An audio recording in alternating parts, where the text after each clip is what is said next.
How's it going, guys? It's been a long time. I apologise, I have been away for a while. I've been very, very busy. Along with that, I've got some new additions to the family.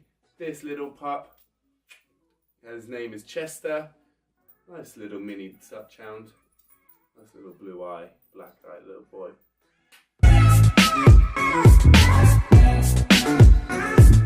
Kiss.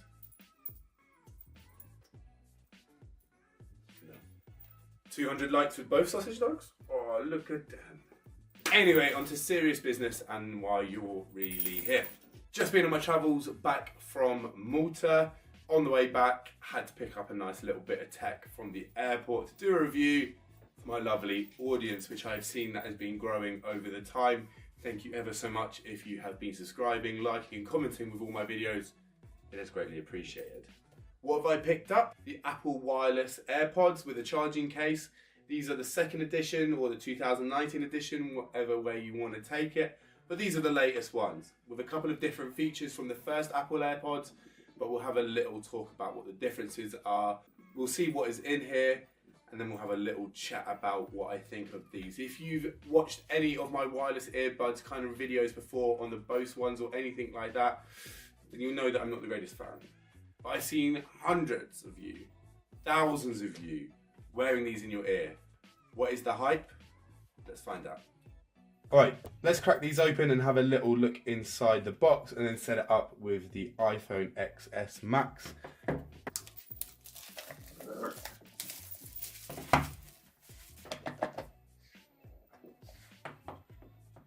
On the front, designed by Apple in California, standard.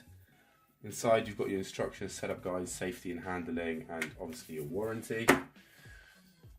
Inside, charging pod, and obviously the headphones inside of there. And then you get your cable as well. Cable is just the same as what you use for your iPhone, which is quite nice and handy. So now if you've got two, you've now got two charging cables, and then you've got the charging pods themselves.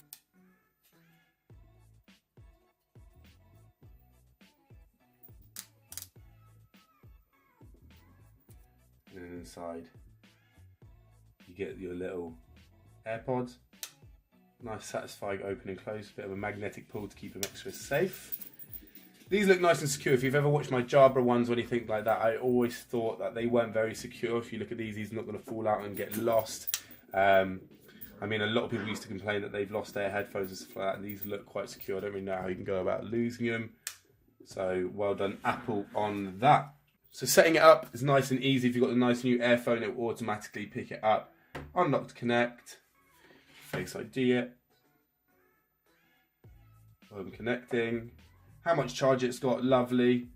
Done. So now the AirPods should be nicely ready to go. Just going to click a little symbol, make sure that is linked up to the AirPods because that's where I want them to go through. Hit play.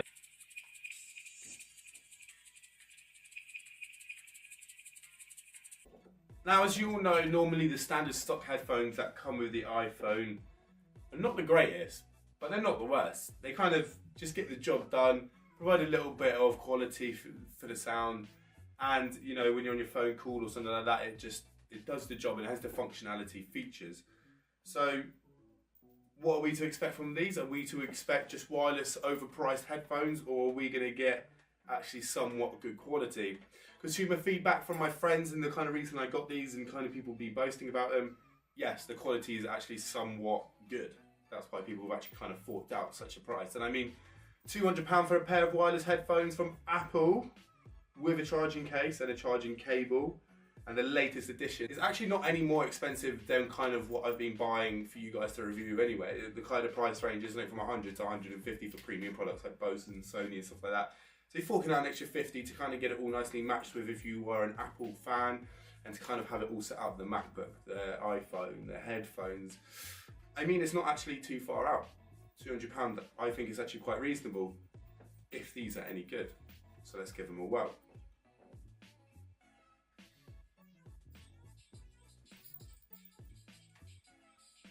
So far, played back from Spotify, from a music streaming service. Pretty good, probably say like a 9 out of 10. Let's have a little look at something from a streaming service, something like YouTube or something, kind of See the difference in quality. You know what? Apple, you have smashed these. These are probably the best in-ear headphones I've ever heard for quality, functionality. I'm starting to understand why all of you hundreds and thousands and tens of thousands and hundreds of thousands and probably nearing a million people have probably bought this product, and I understand now why you have done so. Does this sound perfect? Because it almost is perfect for me. And I mean, unlike other ones, I can move my hands quite rapidly. And yes, they're in. One of the cool functions of the headphones is they do actually detect whether they are plugged into your ear or in your ear. So when they're out like that, I play it out loud, playing, quickly, inserted into my ears, transferred straight from my phone into my ear. All seriousness, top quality headphones. You shouldn't have to tap for the Hey Siri now, it should be in. Hey Siri, what's the weather?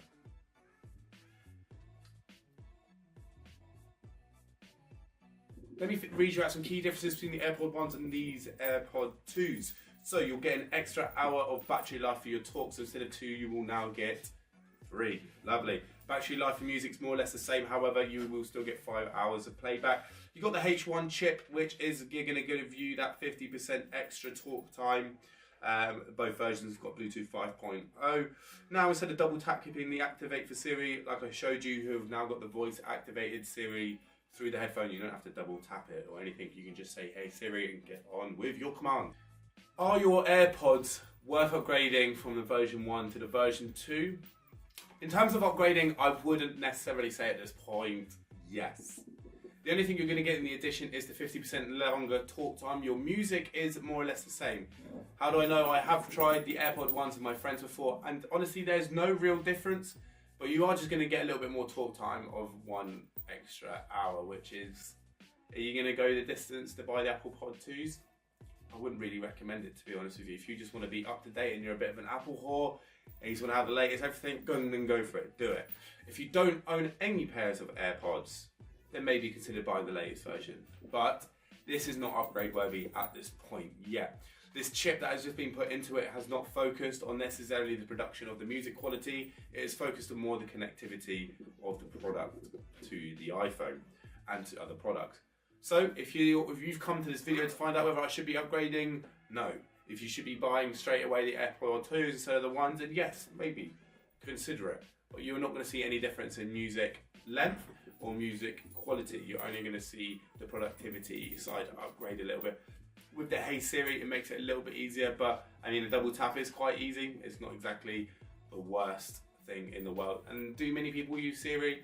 Yes, I do think so, but at the end of the day, they're going to be bothered by double tapping instead of just saying, hey Siri. I don't really think so. So that is something to consider in mind. However, Apple, you know what? You've delivered another great product. You smash it with the Beats, you smash it with the AirPods. Really, really impressed. Thank you for creating such a nice product. Yeah, the look may not be the best. Some people have complained about it, but you know, they're a headphone that doesn't fall out, and I really struggle with headphones being in my ear. I've normally had really bad problems with in-ear headphones always coming out. That's why I've always been such a supporter of over-ear headphones. If you watch my over-ear headphones, I've always said go for them, they're really good, and these are the benefits. But you know what? Someone the other day said, oh, it ruins your head, it's all sweaty inside and they're a bit heavy. I agree. I've tried something different. I've given wireless AirPods a go again, even when I've said that I've hated them. And Apple have managed to deliver something quite good. I wonder if anyone right now is out there that can compete with Apple with these and the sound quality. I'm impressed, I like the look. I mean, it's going to match up with everything now as well, so can I complain? I don't think so, not really. As always, I don't always cover everything that maybe you want to hear in these videos, so please, in the comment section below, please drop a comment if there is any questions you have about these or any products in general, anything you want me to review. I would really appreciate it, guys, if you give this video a massive like and a thumbs up. It really, really does help me in the long run, and you're all helping me so far, and I am greatly appreciated for everything that you all do for me. Until the next video, guys, peace out.